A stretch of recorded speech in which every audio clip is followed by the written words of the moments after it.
Hey, welcome to the 5 a.m. Mester Scrum Show. Hope you're doing well today. We have a guest here. We have Hart sitting over here. Hart, do you want to be on the show? I don't want to disturb her because she's never here, but maybe I will because you all never get to see Hart. See Bubbles all the time, but for some reason, Hart's here. Come here, Hart. Come here, baby. Come here. There she is. She's like, "What are you doing?" Hi, Hart. So we got a visit from Hart here on the show. I don't think she's been here since like the beginning of the show, some years ago, huh? Hart, you on the show? She misses her girl. School started again. Kids are off to school. Eddie's going a little crazy. He hasn't started school just yet. Anyway, hey, I want to talk about today. It's Metrics Day. It's been a while since we didn't. Be honest, I think I took a 3-week vacation, or my brain just melted for 3 weeks or something. I want to talk about metrics today, and I want to talk about SPC and Scrum Metrics. And the reason what triggered me was one of my connections, and I do look at all the connections and everything that everyone has, had completed a Six Sigma course, got a belt. I forget what belt it was. But then it reminded me of all my SPC days. I got a Six Sigma belt, some probably white belt or something, the very lowest level belt, just saying I went through all the classes. But looking at SPC, Statistical Process Control, and how that influences Scrum metrics, and how you really use that knowledge of SPC to help guide you in what you do with metrics and where you're going and why we do SPC as well. Because there's a lot of companies out there, not to mention some that are nothing I deal with, but I look in the big picture. It's like, are you using your statistical process control to measure your quality? Are you using that capability in there? And I know it is funny. I was thinking, who uses Six Sigma anymore? But they do. It's a very big statistical process control so that they figure out they're measuring the right stuff and what they're doing and do they need to keep measuring it? And which is key with Scrum and Agile, are changes we making improving the process or making the process worse? And that's part of the metrics part that I think a lot of companies don't apply because they really don't understand statistics. But that's another story. Anyways, 5 a.m. Mester Scrum Show. I am Greg Mester, Scrum Master and Agile Coach. I hope you're doing well today. And we talk about Scrum and Agile in a very practical and tactical way so that you can bring more value to your customer without working extra hard to bring that value to your customer and have a little fun along the way. And part of the SPC helps you have that little fun too, by the way, because you don't always have to measure things. So how does SPC and metrics work together? I got my whiteboard. I was gonna bring this up. So we got SPC, Statistical Process Control, and Scrum Metrics, right? And I'm right. Oh, I wrote Mester metrics. Statistics, process control. What is statistical process control? Got a whiteboard.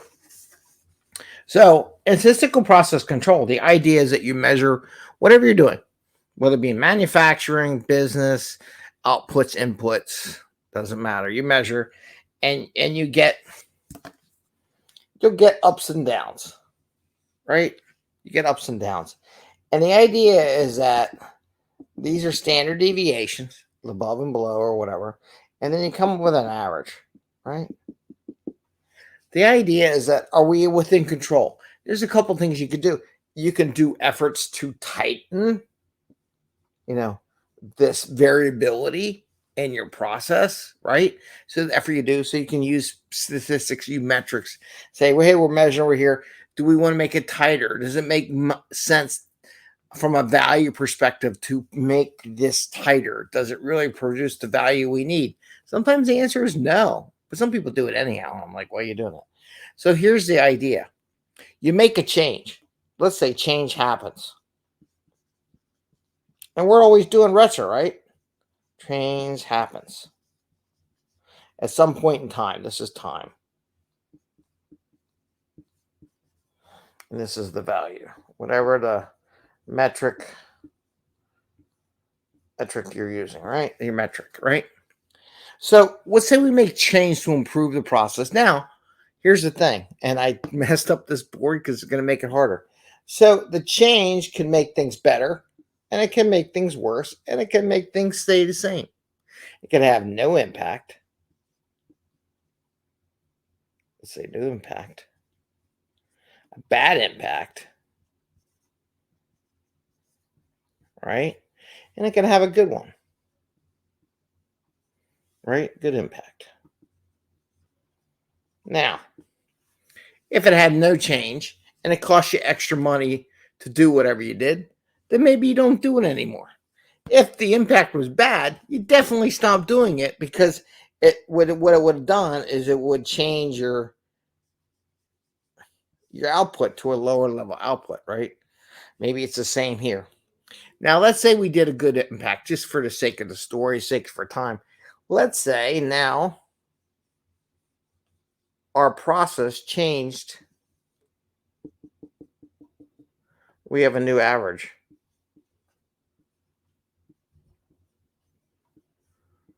And new range. New range. Right? So now our process did better. Now, this is the basics of SPC. You make a change, you measure it. Once you have consistency, you can make changes and see whether or not your effort. Now we got Bubbles. Oh God, we're gonna have a cat fight. Bubbles, come here. Bubbles, over here. Here comes Bubbles. Heart was not happy. I don't know if you heard it on the microphone, but she hissed at Bubbles. Bubbles, she's had to be on the show too. So anyway, so you measure the new change. So that's the idea, that when we do our retros and we change our metrics, the idea is we're change, like you're going to do velocity, right? And you make a change. I do more unit tests or whatever. Is it? But you can also have a bad impact on what you were measuring before. But it can have a process. Okay, we got a cat fight. Cat fight. Oh, I wish I had a video. You okay, Heart? Oh, poor baby. I know. The one time you're over here and your sister comes over here and starts to fight. Just tells you everyone gets in battles every once in a while, right? So the idea is that you can measure the new state and did your change really impact it? Now, one of the other aspects of SPC is your frequency of measurement. So, that is one aspect. So this is one aspect. We're measuring that. But the other aspect is frequency of measurement, right?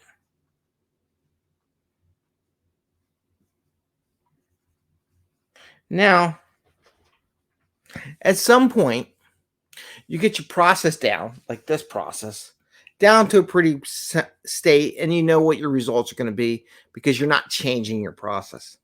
At some point, you'll lower the frequency of the times you have to actually measure, and you measure less often. So as you stabilize, you measure less often. People forget that. See, so I put this down here in the bottom. See, frequency of measure. As you stabilize, you measure less often. So the idea behind SPC and Six Sigma is that once you establish your process and you're in that place, you don't have to measure as often. Instead of measuring every sprint, you measure every quarter, or you measure every once in a while. You measure a couple sprints, or and the way here's a key. I'm not saying just don't measure. If your measurement is labor intensive and takes a lot of effort and a lot of, energy or people power or admin, because a lot of these people like to do manual measurements, then you don't need to do it as often, right? Unless you make change. If, like in Scrum, you're trying to make change every sprint to make the process better, then you keep measuring it, but you need a stable point. And this is also the benefit of having shorter time boxes, because you get more measurements, right? If you've got a shorter time box, let's say a week or 2 weeks, versus 3 weeks and 4 weeks, you get more opportunities to take a measurement. Therefore, you can see if your change and impact. And this is one of the things you have to weigh as a group. Now, we're always making change. If we're always making change, but we don't have enough measurement, we may need to change, besides velocity, how we want to measure outcome, right? You got to come up with different metrics besides just velocity. For example, if you do a unit test, right, and you're doing more unit tests and it impacts your velocity, maybe it lowers your velocity to do new thing, but you get a better quality output, right? So maybe on this chart, but maybe it's not a bad impact. Maybe it's a quality impact. Maybe you added unit tests or added some testing level, or maybe hacking tests or some kind of security test to your process that lowered your velocity, but maybe it's not really a necessarily bad impact. It's a bad impact on the metric, but maybe your quality went up, right? Right. So maybe impact on the metric. Now, is the metric a value? I don't know. It depends. Impact on metric. However, quality went up, like unit test or security. So maybe you did security testing, right? So maybe your impact went down in the metrics, but the problem is the good thing is your quality went up. So you got to think about it. So sometimes your metrics goes down. However, the quality of your work went up, unit tests, because you added unit tests, or maybe a security test from hackers. We got a lot of hackers out there. So you got to think about that, the impact. So it may or may not be relevant, right? So I wanted to share that with you. And again, the more frequencies you get on these measurements, you may not have to measure it as often, right? Automation has eliminated a lot of the manual effort to get these measurements.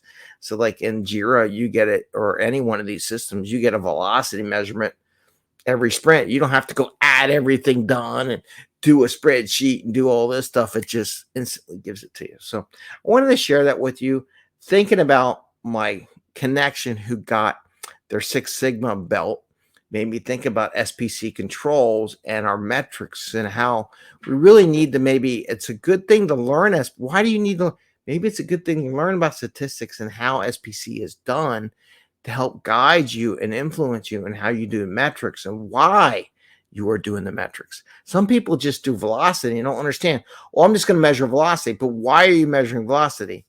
You are going to measure velocity with an SPC thought process to see if that change you made improved the velocity, and have some data to stabilize. Yeah, we have a new process and improved it, or maybe it went down, but we're getting a higher quality. You need to understand the SPC, Statistical Process Control, to better understand why you're doing the metrics, right? And it's not just, oh, we're just going to measure for measure's sake. No, we're doing it so that when we make a change, we can establish whether the change improved the process or the speed, maybe decreased, maybe it stayed the same, and we're spending money to change this process, but it's not improving anything. So maybe we don't do it anymore because it doesn't make sense to spend money on something that doesn't improve the process. That makes sense. Anyway, I want to wish you all a great day. Happy scrumming. Back into it. I'm off my vacation from mental. I don't know. I took 3 weeks off, I think 3 weeks, about 3 weeks. And just went on a long vacation, just de-stressed, I guess, or get things done off my backlog. I've been sitting around for 2 years. So I want to wish you the best. Have a great day. See you soon. And think about SPC controls. If you haven't learned about statistical process control, it makes sense to learn a little bit about it and apply it to what you do in Scrum and Agile and understand statistics. You get to apply statistics. Maybe you learned in college. Who knows? Anyway, I want to wish you all the best. Have a great day and see you next time. Bye.